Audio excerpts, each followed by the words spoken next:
Hello and welcome back to the Clock End Taproom. We have got a lot to talk about tonight, so we won't waste too much time. But joining me, we have got Nath. How are you, mate? I'm very well. How are you? Yeah, pretty good. A little bit under the weather, but other than that, just surviving. Just surviving on that pure hatred from what's happened over the weekend. There's a lot to talk about there, isn't there? Well, we'll get into that in a sec. And what about you, Five? You all right? Yeah, all good, mate. All good, lads. Nice to be on here again. Yeah, it is. Let's get into it. Let's go straight into the World Cup final. Not the best game of football this tournament, was it? Let's just start with that. Fives, is that the worst performance you've ever seen in a final, do you think, from Argentina? Yeah, all the shenanigans were terrible. I mean, I've seen bad World Cup finals. Brazil, Italy was a terrible final. USA last time they played in the US, 94 was it? But this was because one team decided not to play football. That was it. If there is a scale of like anti-football terrorism, then this was literally Al Qaeda on the pitch, mate. This was an absolute disgrace. They didn't want to play football. I don't even know what they were trying in extra time. Look, I've just no idea what they were doing the whole game. And it was just glorious to watch the Spanish just knock the ball around Messi. And every time he got near it, someone quicker and faster than him just went, give us that back. Wonderful. So, yes, terrible final to watch. But, and I think for the first time in a long time, I really didn't want a particular team to win. And the nerves of that it could happen somehow, they'd shithouse themselves to a win, was just like, oh, God, this is going to happen, isn't it? Then Spain had a couple of goals chalked off, and it's like, oh, no, this is going to happen. But thankfully, the Argentina manager's shit, and he'd done a Tuchel. He brought on all these centre-backs, and you're thinking, are you playing for penalties? What are you doing? What are you doing, mate? But in the end, Spain put us out of our misery, and more importantly, the Argentinian misery. And then they rightfully, lads, and I think someone here called that Spain was their favourites. Spain rightfully proved themselves to be the best team in the world again. So justice is restored, I believe. Yeah, I mean, Nath, did you call Spain? I think you did, didn't you? Yeah, I picked Spain. I didn't think they'd do it in the way that they did, to be honest with you. But I mean, this might get a lot of flack, but it felt very Arsenal, didn't it? Very we're going to be really solid and not be brilliant kind of performances the whole way through. I mean, don't get me wrong, I think Spain are on a different level to what Arsenal have been over the league season, don't get me wrong, but that's how it feels when you look at it. Sort of like, I didn't really see it during the tournament as like that, but just thinking about it now, it's got a very Arsenal feel about it. Like, they only conceded one goal in the whole tournament, never really blew anybody away, huffed and puffed a little bit here and there, but on the whole, were the best team, without being brilliant, which is mad thing to say.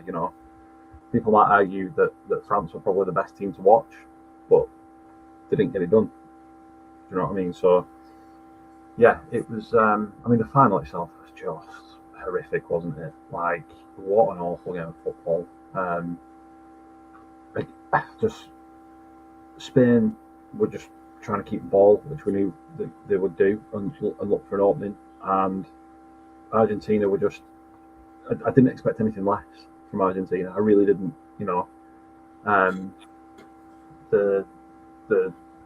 That dogfight that they've got in them, that I've spoken about in other pods, that street fighter mentality. They just want to drag everyone down into the gutter. That's where they want to be. That's where they believe that they're the masters of that. It's like Bane in Batman, isn't it? When he says to Batman, "You really adopted the darkness," like, I live down here, kind of thing. That's exactly what Argentina is, isn't it?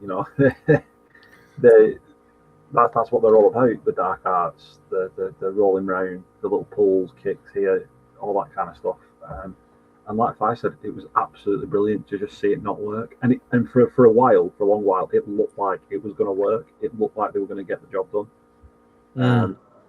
Maybe not in terms of I know they didn't have any shots until like extra time and stuff like that, but the longer it went on, the more you sort of felt they're going to do this. Something's going to happen. It's going to be a free kick or a corner. Something's going to happen, and it's going to fall their way.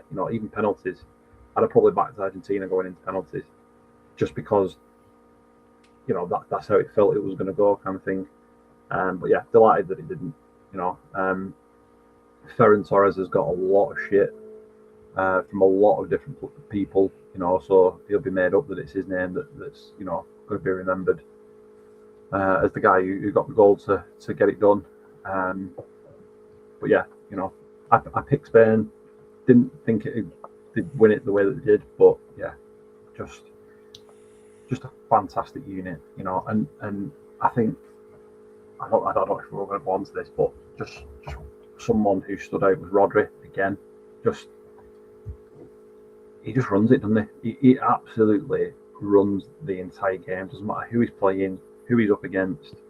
He's like, that's fine, that's no problem. Always super calm, super chilled, and just a top talent. I saw his roll of honour this morning. It was like, this guy's a joke. He's just a joke of a player. Unbelievable. So he joined, I think it's about 7 players, maybe have won basically everything they could win, wasn't it? Yeah. I think probably the same thing. I probably said the same thing you did. Yeah. It was. It's not many players that have won what he has. It's not bad company, is it? No. Every player on there is, absolute legend of football, aren't they? I think. Yeah, it's absolutely mad. No, gutted he's joined that. But yeah. I think he should go to Madrid. Sorry, Dave, but I think he should go to Madrid. Really complete that that kind of list of trophies. I think it looks likely. I fucking hope so, mate. He's brilliant. Super. Some of the signings they've made and things like that. And has he only got a year left in his deal? I think he's wrote it down. That's nailed on, isn't it? Nailed on. He's going there. It's just what Madrid do, isn't it? Really. Although Nath mentioned that this Spain team didn't actually look the best, but they're now Euros champions, World Cup champions. There's a few teams that have done that over the years. France in 98 and 2000 would it be, and Brazil, Spain done it, and they retained the Euros. Obviously, Argentina were Copa America champions and World Cup champions last time. But where does Spain stack up against those teams, really? Because I don't know about you, they don't feel like a great team to me, even though they have got about 50 odd games without barely losing and stuff, isn't it? Or don't really they've got 1 defeat in that time, and they don't feel great though, do they? I don't think they've. Well, their manager's done something similar to what Rodri's done. He's joined an elite group he's done the whole thing, like under 19s, under 21s, or whatever, and then senior Euros, senior World Cup. Look, it's unbelievable. But look, it's where do they rank in those teams? I mean, look, you can get into the player for player debate, and it's Brazil turned up with 5 Ballon d'Ors in their team, and it's irrelevant discussing it past that point. Do you know what I mean? In one starting 11, they had the best right back ever, the best left back ever, the best central midfield ever, the best attacking midfielder. They've just got Ballon d'Ors all over their team. So it's pointless. And I think probably the last Spanish team was probably better than this Spanish team, because they had actual genuine forwards with David Villa and Fernando Torres. But I think Spain were expected to win it last time because they were so far ahead of everybody. The Barcelona team was amazing.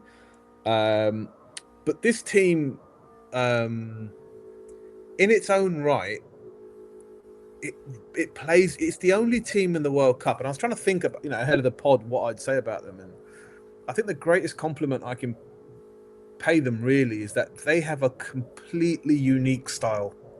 Nobody else in the world plays like that. And these are lads who, I don't think more than 2 of them in the starting 11 actually play with each other at club level. So there's an identity within Spanish international football anyway, which is this style, right? This brand of football that they play, and it completely neutralizes everybody. You just can't stop it. And fair play to a coach who doesn't get to see them every week, and he can still build that with them. Now you've got players coming in from England, from France, from Italy, from Spain, and they slot in seamlessly, and they play this way. They did it to Mbappe, and we thought star quality would shine there. They've now done it to Messi. They did it to Cristiano Ronaldo. You just can't you're irrelevant if you haven't got the ball in football. And it was just glorious, because everything in the last 4 games that Spain have had, they've played against a team of great players like Portugal. They've played against obviously Argentina, and they've played against every country. They've played against France, who, or probably man for man, probably had a better team if you kind of looked up transfer values and stuff. But the one thing they couldn't do, and nobody could do, was just unlock Spain. They have one guy playing in the Saudi league who's playing centre back, and the other guy's a kid, and they let him 1 goal the whole tournament. It's just phenomenal, and just about that bastard Rodri. He was sensational, lads.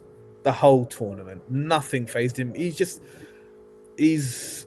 often sung, and rightfully sung, Declan Rice's praises, that he's literally a one-man midfield. Well, that's what Declan Rice would look like if he grew up in Spain. He'd have everything Declan Rice had, and also he'd just be Spanish. He can play his little tiki-takas everywhere, don't look fazed by it. And I just thought he was magnificent the whole tournament, and last night he was head and shoulders above the rest. Head and shoulders. And to be fair, I mean, at some point we're going to speak about Argentina, I'm sure. So I'll save my criticism for them. But he looked like he was playing a different game. Honestly, he didn't care about. And so were all these other players who, individually you might not like Dani Olmo or Fabian Ruiz, or these are like bit part players at their clubs, right? Ferran Torres, perfect example. He's been getting stick all year. The only real standout players for them that start game in, game out for their clubs are like Yamal and Rodri. Everyone else is kind of squad rotation. Come together for Spain, and they were immense. Pedro Porro, how good did he look in the World Cup? Yeah, he had a good World Cup, didn't he? Cucurella just looked like a Real Madrid left back, didn't he? All of a sudden, instead of being like a head case from West London, like the whole thing just came together, because they all whatever it is, they sign up to this kind of environment of football where they know what's expected of them, and I just thought they were magnificent. Honestly, I thought it was magnificent, and it was almost like Argentina faced the final boss that the football gods had to offer. Otherwise, it was curtains for everybody. I had mates going, if Argentina win this, I'm done with international football, and then we were blessed to not to live through that, because that kind of football can't win. People are going to say, oh yeah, Arsenal play anti-football. Get to fuck, do we? That was ridiculous. No shots on target in a World Cup final. And your little alien couldn't score either. Couldn't get the ball. Just cried the whole time and tried to grass up people to get them yellow carded. The whole thing was a farce, but thank God for Spain. I was vamosing all night, mate. Get in. But yeah. How they compare? Don't care. They fucked Argentina off and saved my friendship with FIFA organised tournaments. Dave, do you think that this Spain team always just represents what modern football is now? I feel like, them players, that Spain team from before, they were just full of players that we'll always probably remember, as like great footballers. And then, as far as this team is sort of made up of, without wanting to sound harsh, like functional players, I guess. A lot of players that just do their job and, maybe aren't particularly excited. Do you think that is just what modern football is now? Because I thought for a while that football's just going that way, where, looking for athletes more than, that flair or whatever we used to get. Yeah, I think that's a really good point you make. We mentioned Yamal before. I dropped a message on one of the WhatsApp groups and said, like, get him off. He was just crap. I don't know if he was just trying too hard or what, but every time he got the ball, he just didn't do anything with it. He was running into tackles. He'd take the player on, come back and try and take him on again. It was like, hey, what are you doing? But then you talk about functionality, and that's what won the game. You know, it was a player on the edge of the box. You got the ball cut back to him. He's played a ball first time deep, and then it's been flicked back into the ball. What do you do when the ball goes deep past the goal? Everyone knows you nod it back in, knock it back across the box. And that's what it was, just a nod back across the box. And to be fair, Ferran Torres, he took his shot well. You know, he hit it high into the roof of the net, knowing that, you know, all the defenders were it's beauty for the block. You know, he was switched on for it. Excuse me. So, you know, the goal to win the World Cup was a functional goal. You know, but yeah, I think you're right. I think we're seeing fewer and fewer sort of superstars, aren't we? Who, you know, will. Don't get me wrong, the World Cup is probably going to be remembered for the very few superstars that were at the tournament. You know, they turned up. We've said that all the way through, haven't we? You know, all the big names turned up. Mbappe had a great tournament. Haaland had a great tournament. Messi had a great tournament, despite having a bang average final. You know, he was. You know, you look at Argentina's stats getting to the final. I think Messi topped pretty much everything from an attacking sense. I mean, weirdly, the one who didn't turn up is the one who ended up on the winning team, probably, isn't he? In you know, like, all the sort of superstars coming in. Exactly, yeah. And then so does that argument play back into what you said about Spain being just the best functional team, you know, doing the job, doing it really, really well, doing the simple things. You know, they weren't looking for like these amazing passes. They were just looking for the easy pass, right? Which man is open? He's open, right? I'm just going to pass it to him. Keep the ball, but to the letter. You know, it's not keep ball for the sake of keeping it. It's like, I'm keeping it because that's the easy pass. That's the easy pass. That's all I need to do. You know, and eventually those runs off the ball will open up an opportunity, and it did. And it happened. And that's just what they've done all tournament. You know, they've been very patient, very cool, calm. You know, Rodri was the absolute example of that, wasn't it? I think was he Spain captain as well through the whole tournament. So, you know, he led by example. But yeah, I think there's something to be said. Like, it started with like the disappearance of the number 9, didn't it? You know, there are no number 9s anymore. You'd argue Kane and Haaland are probably the only two that you would genuinely say can play the number 9 position and do it well. I'd argue like Lewandowski was before he moved over to MLS. You know, he was still playing that number 9 role. But that, you know, I think Pep's got a lot to answer for. You know, I love the way that Pep plays. You know, everybody does. You know, if you want a manager, you want Pep Guardiola, don't you? Because he plays, you know, football like the planet. But it's based on like a really high level of functionality, of just, you know, picking the easy pass and doing it at a quick tempo and stuff like that. I mean, you look at Spain as well. They've got their grassroots is absolutely phenomenal. You know, you watch some clips from like Barca's, you know, La Masia academy teams, all the way down from, I'm talking like 4, 5, 6 years old, and they're playing one-touch football at that age. That's crazy. You know, that's absolutely crazy. You know, we've got, you know, I was probably barely walking at that age. You know, probably just learned to put one foot in front of the other properly. And you know, they've got youth teams, you know, maybe a bit older, maybe under 9s, 10s, playing one-touch football. You know, so by the time they get to sort of like the national team setup, they're doing it with their eyes closed. It's just normal. It's you know, it's as easy as us passing the ball 2 yards in front of us or what have you. So I think there's something to be said in what Fai said. The style that the Spanish have got is just, it's very unique, and the fact that they, like Fai said, they all play in different leagues, and as we know, all the leagues vary.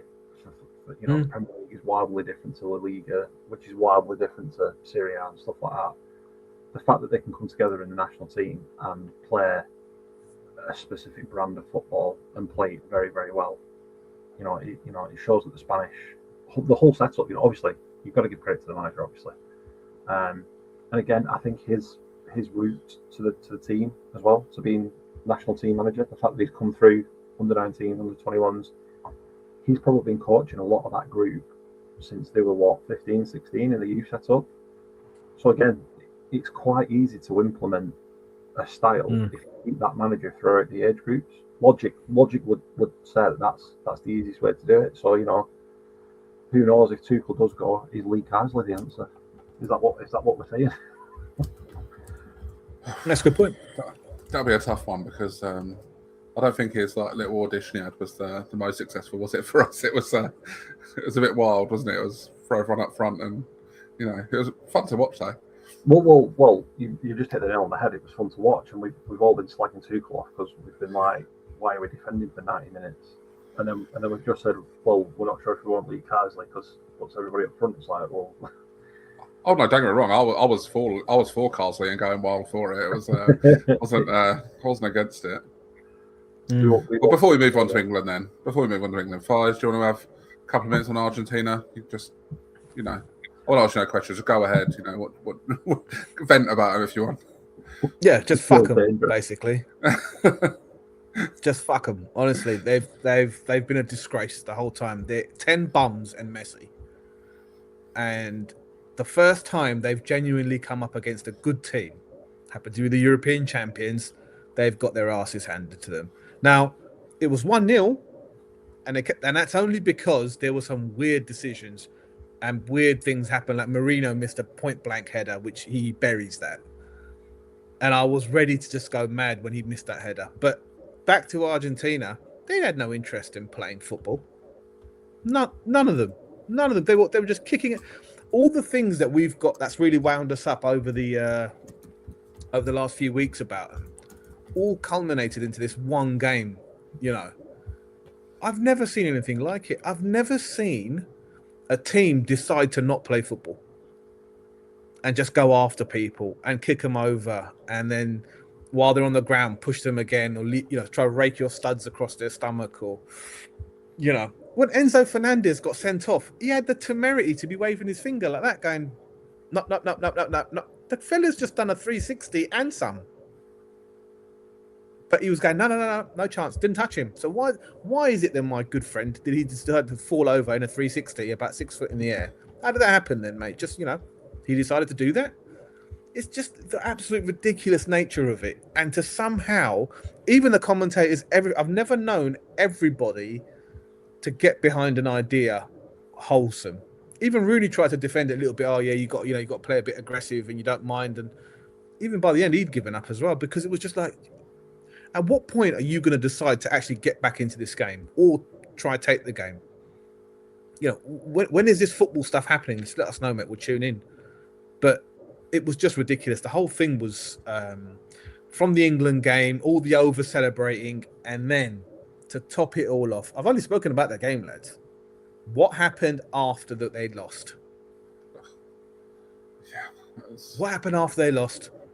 From Messi crying, which was sensational, right? But from then, they were pushing, kicking, and shoving. And I was watching the game. I watched it with my old man, and I said, "You watch, Dad. Keep it on. Don't change it. Keep this channel on because they're going to kick off." And like night follows day. Kicked off, coaches getting involved with the players. The Spanish players could have done anything. They could have sat there quietly and they would have gone, "Why are you quiet? What are you doing?" Like, they couldn't do it. The Spanish were going to get, one of them got punched, the other one got thrown to the ground. Then the Argentinians went and stood by their fans and turned their back on the whole thing. Like, mate, do me a favor, fuck off. And when you get to that place you fucked off to, fuck off again. We don't need to have you back, honestly. It was ridiculous, mate. And this whole kind of thing about how, because Nathan's words were going around in my head. They're dog fighters, they've got that in their country's DNA. And I was like, fuck off. By the end of it, I was done, mate. I was like, no. Because I get it. You're 10 bums and Messi. Not a single one of them players is any good. Arsenal sign Alvarez, I'll be very surprised because I didn't see a player at all this tournament. Martinez can't get a game. All these other lads, like, who the fuck are you? Honestly, that Tottenham centre-back, he was giving it all to Mark Gay and everyone. And he was getting upset. There was 70 minutes left in the game. Why you guys start kicking already? It made no sense to me whatsoever. And I had sympathy with the Spain players because they were getting kicked, punched, and these, I'm not exaggerating, kicked, punched, studs raked down the back of legs, pushed into advertising hoardings. What did they think they were going to get? Like, what did Argentina think? None of those things result in a goal. None of those things result in anything apart from you lot getting yellow. And the referee was so nice to them in the beginning. Maybe it was a final or whatever, and was nice to them. They could have had 3 people sent off in the first half. So, as it goes, fuck them. As Arsenal fans who've been through people playing anti-football against us, breaking our players' legs, and then telling him it's the player's leg's fault that his leg broke and stuff like that, good. Someone showed up and showed a bunch of unruly bastards that this is how you play football. This is how you play the beautiful game, you wankers. Now go home and have a parade and cry on that for a little while. So, apart from that... Fair enough. Any good? Well, before we move on... Yeah, works for me. Well, before we move on to the England stuff, because there's going to be even more to talk about there, including some of the Argentina stuff we just said there. But if you enjoyed the episode, make sure you subscribe wherever you're watching or listening. It only takes a second, but it really does help us grow the show. And make sure you comment as well. Let's do a question for you. Well, let's rank them 4 sides, the World Cup winning sides then. So you've got France 98, Brazil 2002, Spain in 2010, and then this current Spain team now. Rank them in the comments. Let us know who you think is the best of that bunch. Right, let's go England. Well, we're almost a week on, aren't we, Nath? Has your opinion changed at all about that game last week? Or you still feel the same as you did, on... I mean, I'll be honest, I don't know why this tournament in particular, but I've just not connected with England this time.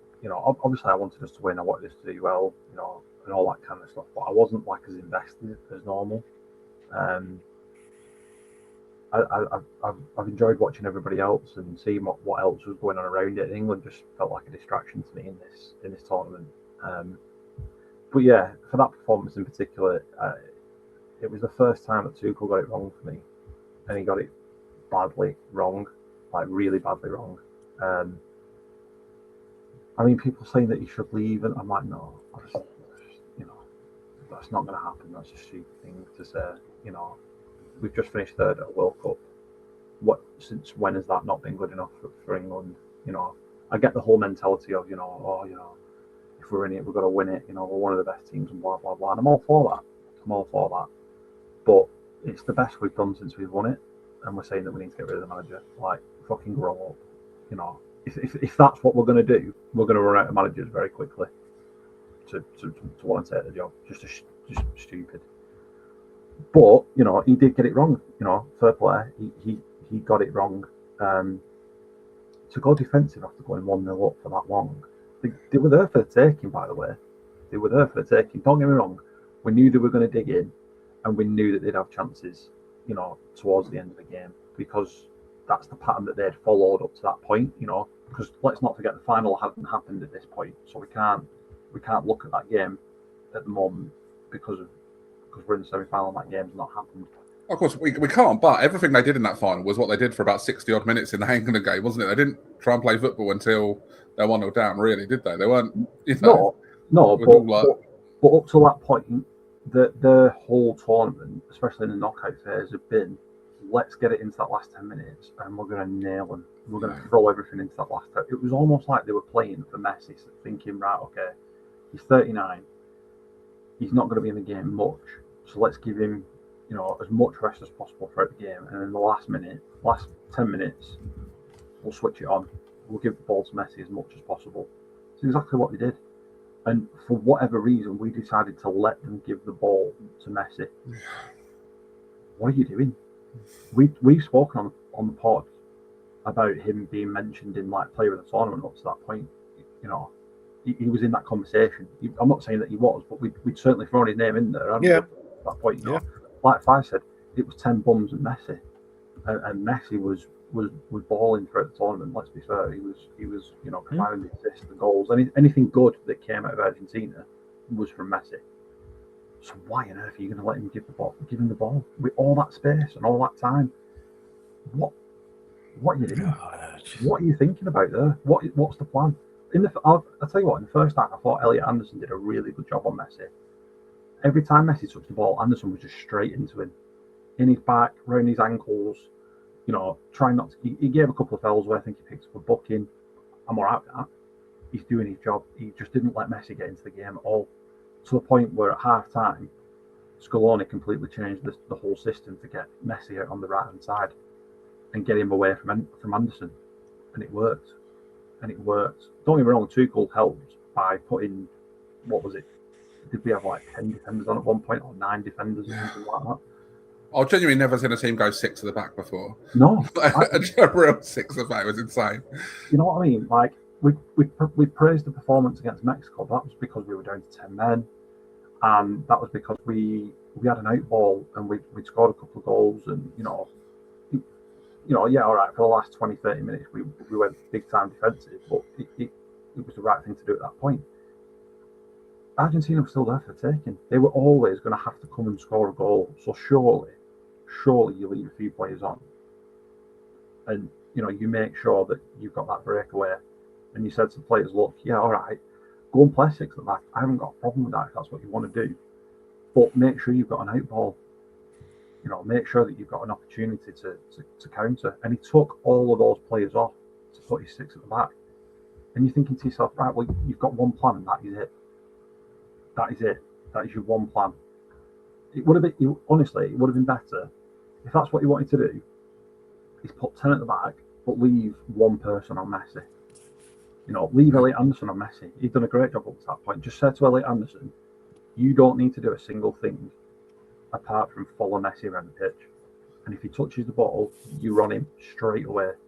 He can have one touch, a half touch, and then you've got to be right on his toes. And that's what Elliot Anderson have been doing all the first half. We've already proved that we can play 10 at the back against Mexico. So losing one man to go man mark their main threat shouldn't be an issue. But yeah, just it was suicidal to do what he did. It really was, And I'll be honest, I thought he had a good tournament, Tuchel. I thought the changes that he made were good. I thought that he flexed during the games. We said that where Southgate was a bit one-dimensional, whereas with Tuchel, he would change it mid-game, and he'd done it well up to that point. His subs had worked up to that point, but yeah, he just, to go that long defensively, you're inviting it, and to give Messi that much space, that's the one that I can't forgive. Is giving Messi that amount of time on the ball. You deserve to get beat if you're doing that. Yeah, it was insane. As far as, is there any defence for Tuchel's tactics in that semi-final, do you think? No. Nathan, as usual, is being very calm and collected about the technical side and breaking it down and what happened. I'm afraid my head's gone again just listening to this conversation again. My head's gone. It's gone. Tuchel bottled it. That's what happened. And he done the thing which, do you remember when Tuchel first signed for England? There was this thing about how, the Southgate's waistcoat gets a bit tight as we get further on in tournaments, and he starts bottling it. And he came out and said something along the lines of, England are afraid to play football when the pressure's on, or something like that, right? Something to the effect of that. Yeah. And he done exactly that. Exactly that, you coward. He absolutely flopped us. Look, as Nathan said, I make him right. Messi's a brilliant footballer. Stuff can happen. They didn't lay a glove on us. And, could we have played a bit better? Could we have got more chances? Yeah, sure. Could we have managed, one fella getting on a header between 3 centre backs? Could we have managed that? Yeah, we could. We could have. We could have. Could we have got out to Enzo Fernandez, who was standing there by himself, and then battered it bottom corner, and we had to watch his celebration? He took off Declan Rice. All right, as an Arsenal fan who didn't care about England, thanks. But you've played him 78 of the 90 minutes, mate. This 12 minutes isn't doing anything for us. Leave him on. You know? And he bottled it, lads. He bottled it. He brought on centre-backs. I mean, just run it through. If Argentina equalise, what are our 6 centre-backs going to do about that? Well, Dan Burn goes straight up front, doesn't he? That's the big one. That's the only thing. So in the end, you look like a fucking pub team at the end of it. At the end of it, you're knocking long balls up to him, and his big fella's going to try and get on it, and you're a pub team. This just ridiculous. And how much are we paying him?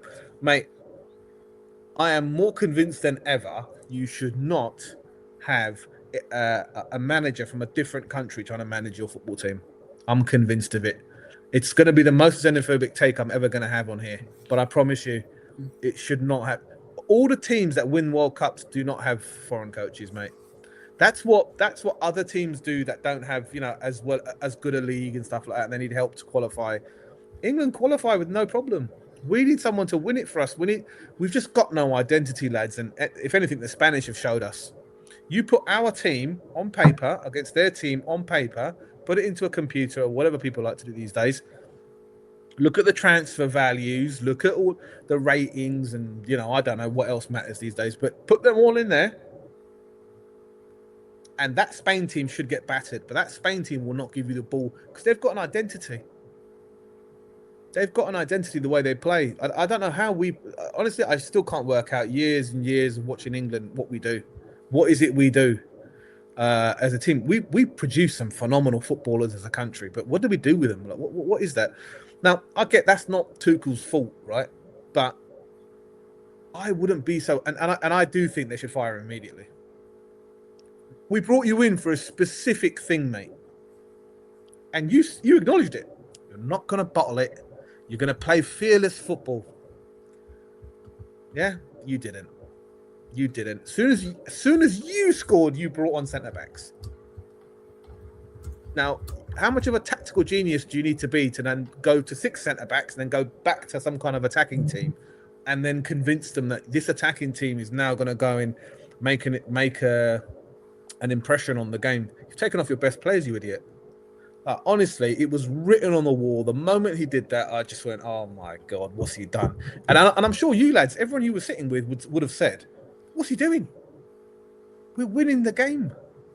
What's the worst that's going to happen? They're going to equalise. Great. We've still got everyone on the pitch. We go again. But you've done that, and everything what Nathan said was right. We brought that on ourselves. Because they done that to Spain. Spain didn't have that issue. Just so I sack him today, mate. Honestly, waste of time. Waste of time. And we're going through this culture at the moment, and I don't know, maybe it's more societal than anything, but that's for another day, where people are not accepting responsibility. At least Gareth said, yeah, we were shit. I could have done better in this and that. Honestly, and I didn't even rate Southgate. But Tuchel, he's saying he wouldn't change a thing. Mate, why are we still employing him? If he wouldn't change a thing, the whole world and his dog can see it. We've done Capello, we've done Ericsson, we've done Tuchel. Honestly, give it to Lee Carsley. Give it to anyone who can tell us this is how England play football. Let someone else come and play England at England's football. Why are we always trying to play like someone else, mate? Honestly, it was the most frustrating thing ever. Argentina were there for the taking. Messi, exactly right, Nathan. Anderson was all over Messi for the first half. Why did that stop? Because you moved Declan Rice out. Okay, cool. You're going to take Declan Rice off. Who's going to play there? Why isn't then the job gone to someone else? Why is no one shut? Because you put 6 centre-backs on the pitch. They all want to defend the 6-yard box. That's their job. Mate, it's honestly, us 3 could have done a better job. Honestly, he could have done a better job by doing nothing. Yeah. So, for me, it's Avisen, Pet, bye. Once them centre-backs come on as well, I mean, the Argentina team's not exactly a big team, is it? Height-wise, I'm talking. I don't think we won a header. Every cross that came in, I think they hit the post about 3 times at that stage. We had all these centre-backs on. We've got Dan Burn on, basically the only reason he's in there to head the ball away. I don't think we won a single header. But But who was providing them crosses? Of course, they were great crosses, but we're still about a foot taller than average. Totally get it. I totally get it, and I might be giving too much credit to Messi here, but they were unbelievable. Definitely were. If you're going to give him all that room and all that time, he's probably the one player in the world that if you said to him, right, this pitch is now split into 1 million pixels, I want you to hit pixel 752,265, he will drop the ball in the center of the pixel that you pick without even thinking about it. Yep. Like, that's the guy who we decided to let have the ball and defend the 69 box. Like to be fair, like you said, we should have been winning some of them headers. The law of average suggests that you're going to win at least one of them. Do you know what I mean? But when you give someone who's as much of a weapon as what Messi is, all that time and space, I said that before the game, didn't I? I said I've got a fear that Messi will have our defenders on strings. And in that last 10 minutes, and not because of Messi, because of Tuchel, he had them on absolute strings because he was given the time and space to be allowed to do it. Yeah, suicidal. I think some of it as well. With all them defenders on there, no one's played that system before because no one's ever done it before because it's so fucking stupid. Like no one seemed to know where they were supposed to be, and I think that didn't help with like the defending of the crosses and things like that. I don't think anyone knew who was supposed to be their man. Where there's like 4 centre backs in there. It's like, well, am I free? Dave, am I marking him? I'm like, oh, Dave, so we were doing it. We were asking them to do that when there was 20 odd minutes left in the game, and we were winning 1-0. Should you not just be fired for that the state of that decision? The other thing that you said, Faiz, is if he did nothing, it would have been better. We were fine as we were. Exactly. There was none of these problems before the defenders ended up on the pitch. That's when the issue started. It was under control, wasn't it? Like I don't think we were amazing in the game, but I think we were like exactly where we wanted to be with it. Argentina were, I'd say, not even trying to play football for most of that game up until that point. They were just happy to just boot us around and do what they were doing pretty much in the final. Yeah. And then as soon as that goal went in, we basically said, "Oh no, right, go on, have the ball." And it was like some sort of training ground exercise, wasn't it? Like just my defense versus attack or something. It's a massive wind-up, mate. It's a massive, massive wind-up. And I wouldn't be surprised, honest to God, if the players have gone back and gone, do you know what? He might just be a dickhead. Like, he might not know what he's talking about. This guy, I'm sure some of them are on holiday together somewhere, Ibiza, Miami, whatever, going, do you know what? I think he's a bit of an idiot, mate. Like, what the fuck did he do that for? And just to top it all off, lads, are we going to bring up the fact that Bukayo Saka didn't play a single minute? Well, it was the next thing on my list, really. It was... my head's gone, mate. On the night, out the window. On the night, I was just worried. I thought, well, Saka must be fucked then. Saka is in a bad way. I'm saying he's done, mate. For him to not bring him on, I thought, well, Arsenal season's over with. And then, 3 days later, he plays a glorified friendly and he plays him 90 minutes. It's like, what is going on? And he scores a hat-trick. But okay, it's a nothing game, but he scored a hat-trick. Yeah. But it's just about playing the 90 minutes for me, though. It's just, I don't know. And then why did he take Declan off? Why did he need to save those 18 minutes of Declan? Yeah. For what? It was just because Enzo does not get that shot with Declan Rice on the pitch. Enzo does not have that shot. 100%.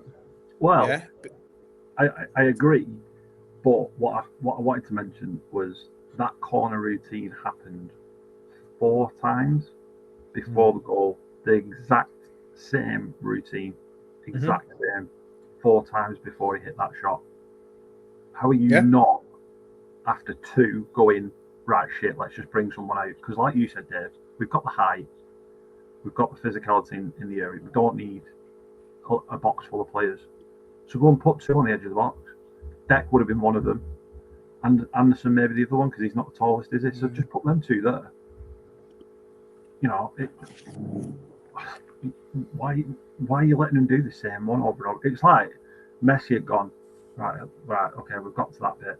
All right, okay, they've let me do it again. Right, this is the one where we're going to do it. You're not telling me there's not been a conversation where Messi's gone to Enzo and said, just wait there and I'll get the ball to you. It's just... Well, back to Saka quick. Yeah. Was that not the perfect game for Saka? You know, he's used to playing a bit of a style like that. If he wants to play a bit more defensive, Saka can play as sort of a right wing back or whatever if you need to. But then you've still got the option of him going forward.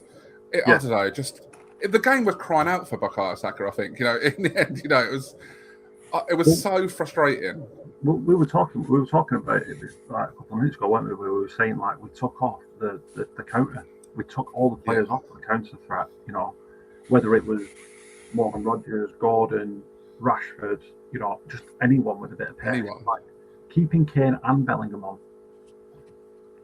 Well, they're not going to do anything, are they? I know that they're your two best players, but in a counter-attacking situation, Kane's just not got the legs, and for some reason loves playing defensively anyway. He loves playing on the halfway line. Well, I think in the end, Dan Burn was up front. He was like playing as number 6, I think. Yeah. Kane, even in the end when we were trying to get that equaliser. There was just no thought process for it, was there? It was one plan. He didn't even do anything when they started to do that. So when England started to do that, he didn't move things around. I didn't see him say to him, like, you go here, you do this. There's a plan here. If you make a plan to bring on all your centre-backs, all your defenders, it doesn't go to plan. What's the pivot? There was none. There was none. And it angers me greatly because, look, mate, lads, we are lads who talk about football, right? We can tell you now, you take off midfielders, you bring on centre-backs, you've got no midfield. Those two players up front are irrelevant now. Yeah. They're irrelevant. You've cut them off. So what have you done apart from just surrendered? And I use the word appropriately, surrendered the game and said, we'll see this out. Honestly, it's cowardice. I can't for the life of me think or would have thought that after giving it the big un, he would do something like that. And then he refused to bring on Saka. They tried to set Saka up with a few questions on the media after the wooden spoon game. And they tried to say to him, are you fit? Are you fit? Because I'm fit. Which I was delighted about, by the way. But then he was like, I'm fit. And they were like, oh no, but you didn't play much in the tournament, so I'm fit. Well, I think he managed Saka pretty well through the tournament, in fairness, like what he played. Yeah. It seemed like he saved him up for the games where he needed him. And then for some reason, that semi-final just... And he went for Rogers. Nah. Okay, cool. Yeah. Rogers created a goal. But you don't bring on Saka at all? Yeah. It's insanity, mate. Honestly, it's insanity. And I just don't... And from someone who's played 11-a-side football, mate, and there'll be lads out there listening, and there's one of my mates who tunes in, he will tell you, every time when we were young, we were playing football and someone would say, oh, we should go to 3 at the back or whatever. Some guy had watched Italian football or something and thought, here's a good idea. I'm going to talk to you about it. And our manager used to always say, would you need an extra centre-back for, mate, that 2 of you can't do? If 2 of you can't do it, I might as well have 4 centre-backs. Well, have you seen the Cesc Fabregas clip on it? Where he's talking. That's great. I love that. Yeah. But he basically says, like, once you do it, it sort of changes the mentality, doesn't it? Even if, like, tactically it's fine or whatever, it's still the mentality of it, the whole thing that, it's drawing people onto it. It's just, it's such a good clip. If you haven't seen it, watch it. It's really good. Yeah. I do love that. But, he bottled it. And, I'm firing. I don't want to see this again for us to realise, oh, he did that last time. Okay, cool. Do you know what I mean? Yeah. So it was rough. Before we move on to even more fun topics of Arsenal transfers, have you got any last comments in England before we get to that? I actually think that we have gone further than I thought we would. I actually think the tournament as a whole was successful, apart from that one game. Don't get me wrong, it's a big game to fuck it up, isn't it? You know what I mean? That's the one that's going to be remembered. But given the mood going into the World Cup, given the fact that I thought that the team was one of the weakest that we'd sent, the big question marks over Bellingham, was he going to perform? Weirdly, we all said the defence was crap, and that's what we ended up resting on for some reason. I think if you Look, it's hard. It's hard to do it, after such a disappointing result. But if you look at where we were when we came into the tournament and the expectations going into the tournament, apart from Dave, you're the only person I know who's been actually positive about it from the beginning. So fair play to you for that. I actually think it's been a successful tournament. I don't think many people will think that. I don't think they'll agree with that, and I fully understand why. I genuinely think it's been a successful tournament. I really do. I mean, the whole thing on that is going in, we were like third or fourth favourites. Like we're not. I don't think we necessarily outperformed anything that generally we wouldn't be. I don't know. I get it. I get it from an odds perspective. We were one of the favourites going into it, and I get that we had an easy run as well. We didn't play anyone fantastic. Like I said, the first good team that we come up against will get knocked out by. That happened, in my opinion. As much as we just slated Argentina for being anti-football, they were, considered they were one of the top four, weren't they? The four semi-finalists were the top four. Yeah. They seeded them, didn't they, for the first time? Yeah, exactly. Yeah, but genuinely, I didn't think we'd get past Mexico. In Mexico, I did not think we'd do that. I didn't think we would be strong enough from a mental perspective. I thought our defence wouldn't cope with it. I thought Haaland would have eaten us up. I wanted us to play Brazil and not Norway, given how Brazil were playing, and we ended up in Norway. I thought they'd been playing well. Haaland's on form. Odegaard seems to be looking a little bit like himself. That we want back at Arsenal, and we got through that. And I thought, right, okay. Once we got to the semi-final, I was like, we've done all right here. We've done well. And then we've put 6 past France. Look, I know it's third place. I know no one gives a fuck. I know it's a glorified friendly. But the record books will say that we finished third. And that is our best tournament since winning it. That's success. Does that 6 against France, though, not make some of the other stuff even more frustrating, though? We can do that. We can play that way. No, because it's different mentality. No pressure on it. No one gives a shit. If you lose that game 5-0, absolutely nobody cares whatsoever. Not one person bats an eyelid. If you lose a semi-final 5-0, you best believe you're getting crucified. It's a completely different ball game. I do get that, but we're like the complete opposite ends of the spectrum, though, aren't we? On them 2 games in a row. There's the Argentina game, that last 25 minutes, whatever it was. We couldn't have been further from a team that could have scored 6 goals, could we? We were basically Argentina in that final, weren't we? Really, in the end, just minus the. Harry Kane said that.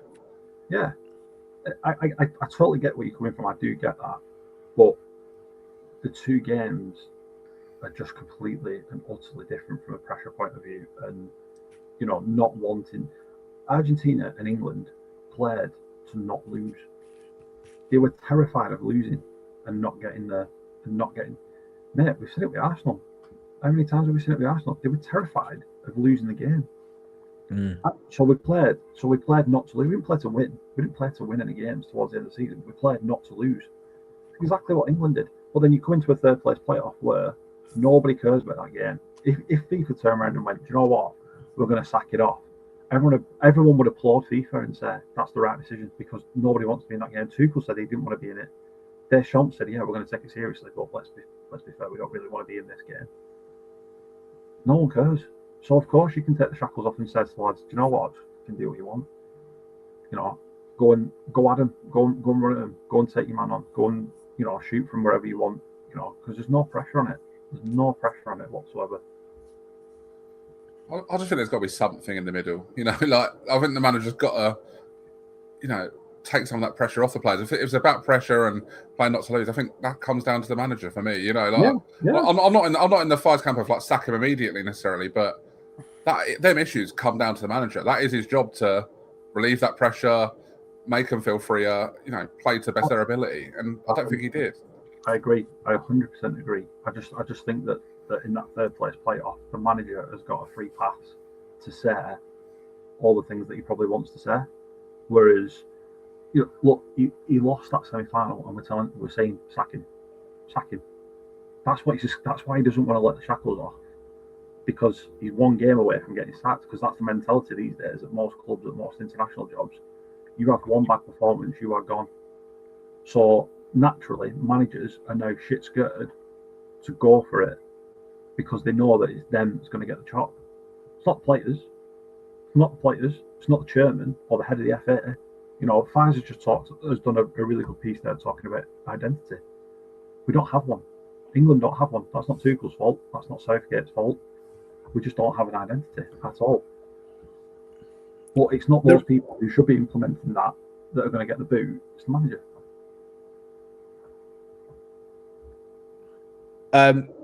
Just as a side point on the identity part, if we had an identity, Tuchel would never be manager of England. Yeah, I agree. So you know, it's swings and roundabouts when it comes to, and I know we all agree on the identity part. I get the wooden spoon game. You know, it's a friendly, innit? It's okay. It's fine. You know, do what you want. Don't care. But again, it just shows like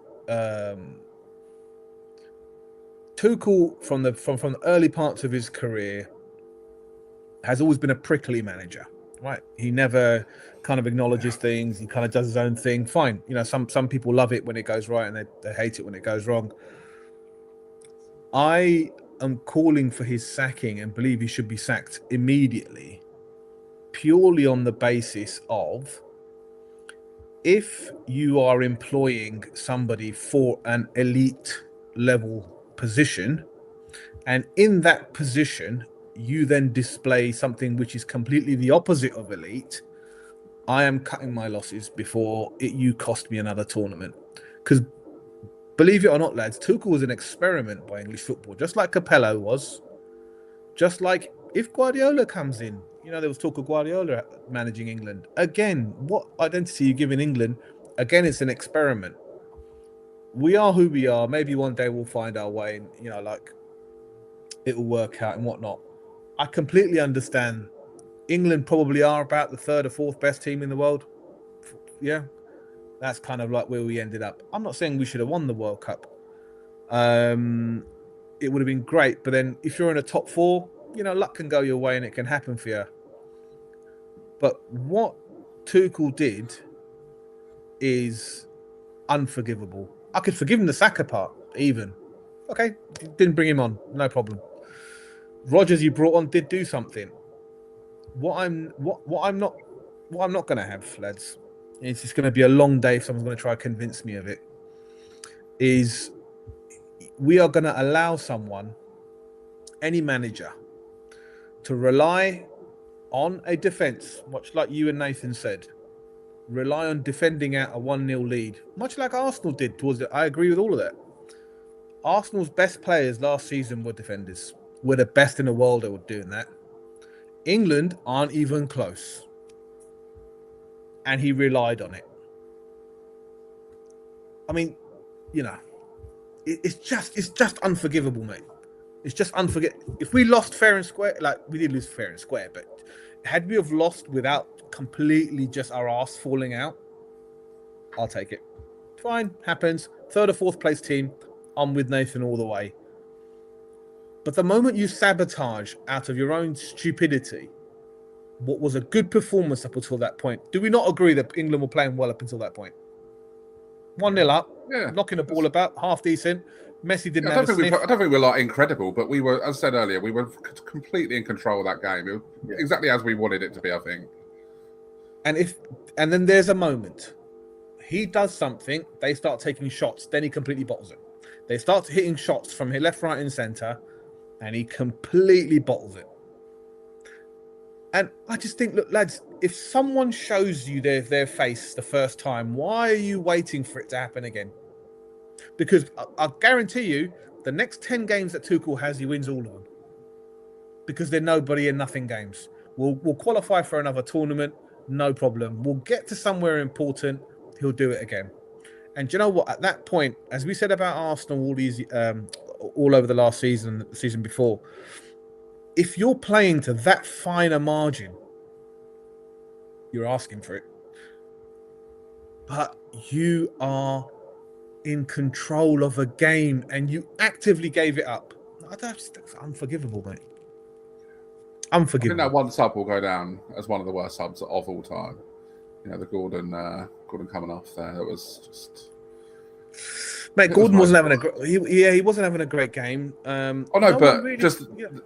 bringing Conter on for him was just dreadful. And then the whole kind of moving Jed Spence about, and Jed Spence, to be fair, had a decent tournament. Moving him about, doing the whole James thing where we're trying to integrate James into this team. Like, what for? His hamstring's going to melt in like 5 minutes. Like, what's the point in this? We've landed on our feet with a right back. Play him there. Play Nico O'Reilly. I honestly, mate, none of this made any sense to me.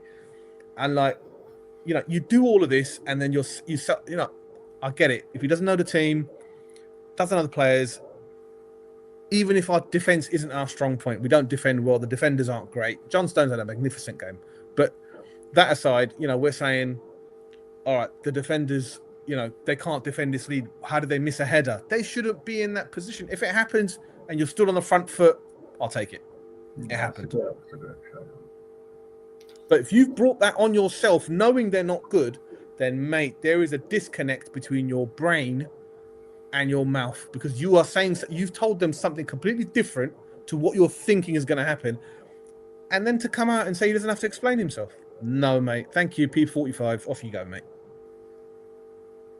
It's an experiment. It didn't work, mate. Thank you. It didn't work. Sorry. But what we're going to do with England is that we're going to recycle this. Ooh, look, they look decent again now. Wow, look, we've qualified unbeaten. Great. And we'll do exactly what Nathan said. We'll get to a thing, and we'll sabotage. Got no problem with England losing. Got no problem with England coming third, fourth. That's probably what we are. Fourth, fifth, best team in the world, whatever. Cool. No problem with that. When you actively show me you don't know what you're doing, mate, that's a different debate. Get someone else in now. Give them the time they need. Stick with them. Because England will qualify. England will win 10 games in a row and qualify. So why not give someone that time? Give someone English a try, mate. Let's try find some identity. How we like playing football. Can we talk? I know we've got much to talk about, but the whole England have to have an English manager. Can we talk about that? Yeah. Utter bollocks. Yeah. Who are you giving it to? Name me an English manager. Carsley, under 21 manager. Not enough experience. And the FA haven't created that blueprint that we're talking about. It's the right idea, it's the wrong time, because we haven't had the process set of this is England at under 19 level. Mm-hmm. We're going to follow it through at under 21 level. We're going to follow it through into the team. Lee Carsley is the right pick at the wrong time. Who's next? Cool. So what's the downside then if we pick him? How far do we not get? There isn't one. There's no downside to picking anybody, whether they're English or not, because there's no identity whatsoever. But what I'm saying is, in terms of English managers, there are no good English managers. Every time a gets given a crack at one of the top 4 teams, fucks it completely. I love Eddie Howe at Bournemouth. Gets to a big club and just not working. Eddie Howe shit. Yeah. Eddie Howe shit. And it happens so many times. People say why are we not giving these young English managers a chance? Because they're not good enough. They are not good enough. The places that they are coming from to get their coaching badges are not good enough. Do you know what I mean? Mm-hmm. The only one at the moment, this is going to blow your fucking mind, this. The only one English manager at the moment who has a chance, has half a chance, it's a slim chance of being an elite manager at the moment is Frank Lampard. The only one. The only one out there in English. Yeah. Okay. But you look around Europe, and you look at when a top club gets rid of their manager, no one's looking at an English manager. It's the same with players as well. You look at Morgan Rodgers. Let's take Morgan Rodgers. Morgan Rodgers is going to Chelsea for £117 million. I guarantee you can find the German, Spanish, Dutch, fucking African version of Morgan Rodgers and get him for half the money. Yeah, don't disagree. The transfer don't disagree with any of it. With players like that through history. And it's the same with English managers.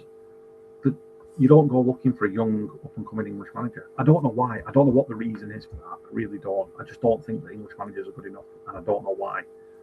But the first thing that you do, you go and look in Europe and you go, oh, who's doing really well? You know, Pep, young manager. I mean, that's a ridiculous comparison because Pep, isn't it? You know, we're talking about a different level of manager there, aren't we? Like Marco Rose, for example, at Bournemouth. Yep. Not really done that much as a manager, but he's young, he's European. I'm gonna go for him instead of the young English lad. You know, Hertzler at Brighton. He's another one. What is he? 33. Yeah, he's a baby. Not done amazingly, you know. Done some good bits. Do not get me wrong. He's done a few good bits in Europe. But if an England manager had done the same, an English manager, had done the same as him in League One or the Championship, you best believe they're not getting a look in. Yeah. So, I don't disagree. I don't disagree with what you're saying, apart from the fact that I don't see any foreign managers for national teams winning tournaments. For the decent teams, they find people. Pep, for all his greatness, was a nobody when he was given a chance at Barcelona. Yeah, I agree. So everyone's a no one until there's someone. Agreed, but I just think that there's no English talent that would get. I think we're just too scared to do it. Look, I'll give you an example. Gareth Southgate is a nobody manager. We all agree. Yeah, almost won us the Euros. And as well, on the back of that, he'd been in the setup for quite a while, hadn't he? He'd been in and around the England setup. So I think you're absolutely bang on with when you said Lee Carr's there. I just don't think the only thing missing from that is the identity piece. And this is something that we talked about with Arsenal as well. Arsenal were lost after Wenger. You know, we lost. We'd lost what we were, who we were, what we were doing. We spoke about it in the Emirates episode. You know that we put out. So we got an identity. Then we got a technical director who bought into that and understood what the project was.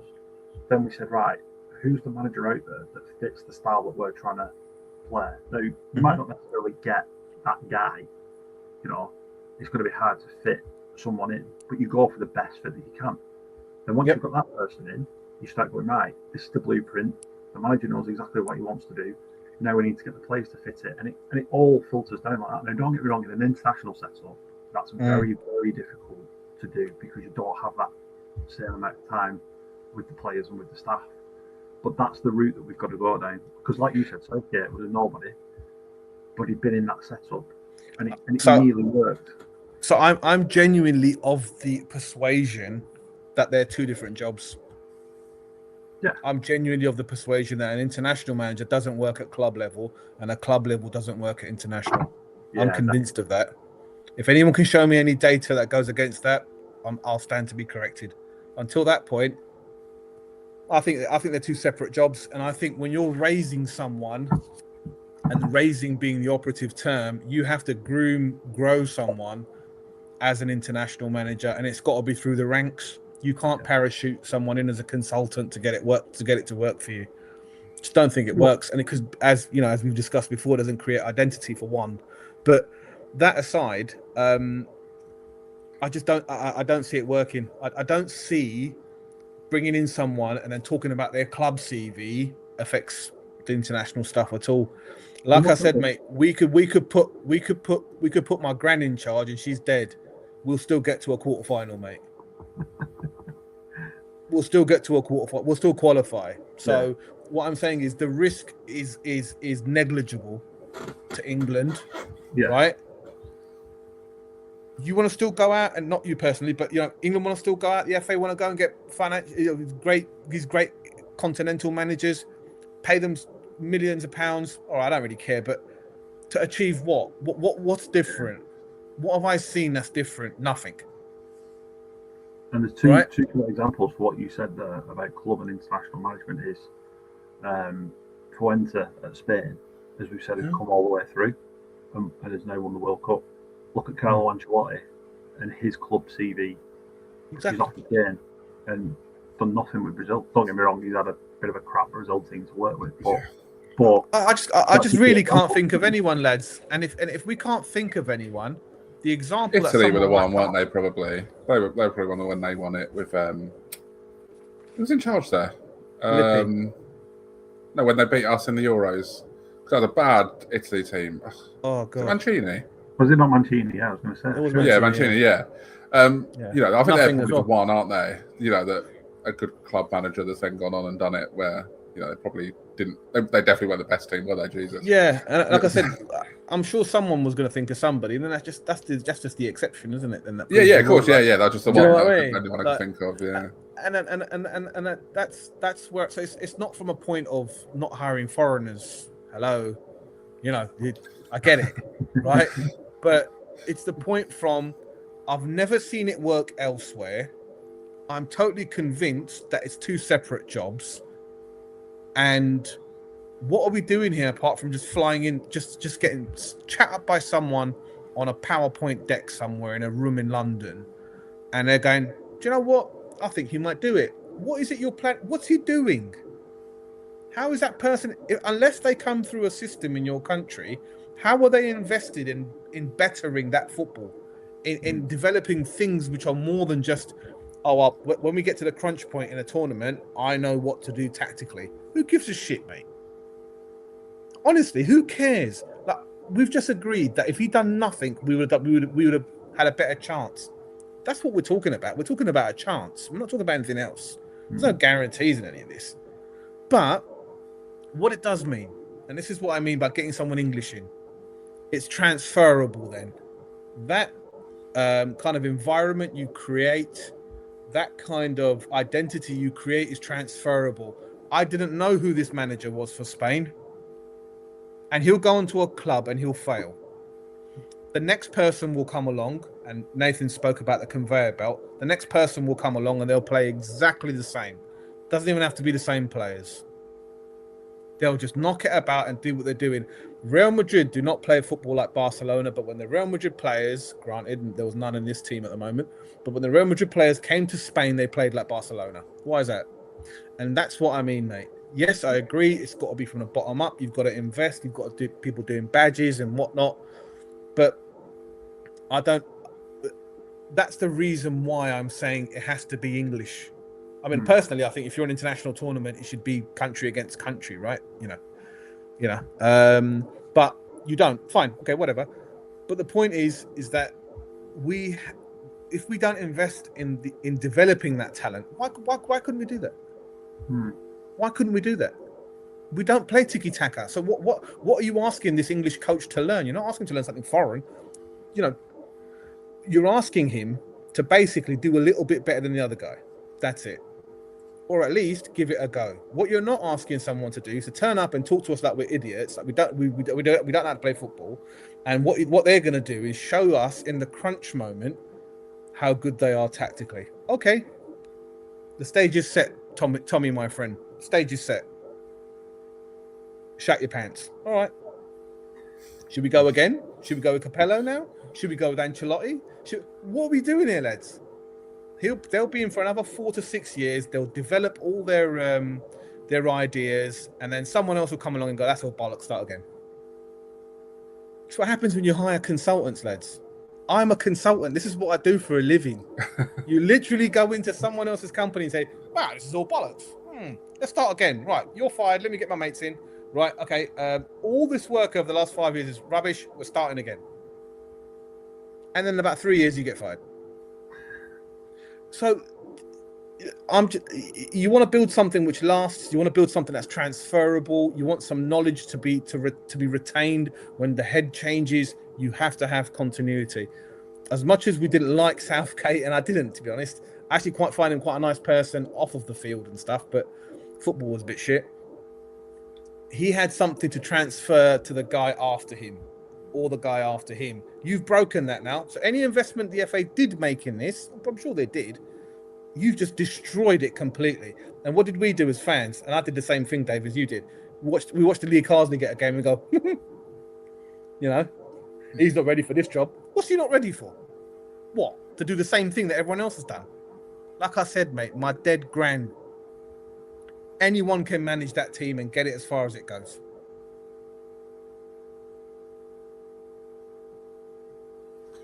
Yeah. Yeah, Well, I've got a great penchant for for patriotism and having this kind of like make sure everything's English. I don't care, but what I'm saying to you is your identity is something which should be sacred. It should be the way you play football. Brazil turned up with like 11 bums this year, including some of our own, but they still played like Brazil, but they're just not good. You can deal with that, and now they're going to find out. Ancelotti will get sacked anytime soon. You'll get sacked. Weirdly, I thought Brazil didn't play like Brazil, and that's why they were shit. Don't get me wrong, the team we've got at the moment is not Brazilian, but that's a whole other podcast to talk about why that's the reason that is.